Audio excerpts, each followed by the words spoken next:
మొన్న తెలంగాణ ముఖ్యమంత్రి రేవంత్ రెడ్డి దక్షిణాది అంశం రైట్ చేయడం, ఇప్పుడు తమిళనాడు, కర్ణాటక, అట్లాగే కేరళ వీళ్ళందరూ మళ్ళీ లైన్లోకి తీసుకొచ్చారు. దక్షిణాదికి అన్యాయం అంటూ వీళ్ళు చెప్పేది ఏంటంటే 2023-24లో జీడిపికి సంబంధించినటువంటి లెక్కలు మొన్న ఇచ్చినటువంటి ఫైనాన్షియల్ సర్వే వీటిట్లలో 31% జీడిపి దక్షిణాది రాష్ట్రాలైనటువంటి కర్ణాటక, తమిళనాడు, కేరళ, ఆంధ్ర, తెలంగాణ నుంచినే వచ్చినాయి.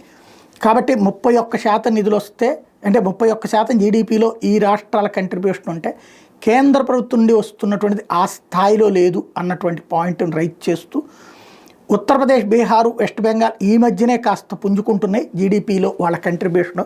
బట్ దక్షిణాది రాష్ట్రాలతో పోటీగా లేదు. ఇలాంటి సందర్భంలో ఇక్కడ నిధులు ఎక్కడికి పోతాయి అన్నటువంటి పాయింట్ని రైట్ చేస్తున్నారు. అదే సందర్భంలో మహారాష్ట్ర లాంటిది వీటితో కాదు, వీటన్నిటికంటే అగ్రభాగాన ఉండి వాళ్ళు ఇట్లాంటిది డిమాండ్ చేయట్లేదేంటి అన్నటువంటి దాన్ని బీజేపీ వాళ్ళు రైట్ చేస్తున్నారు.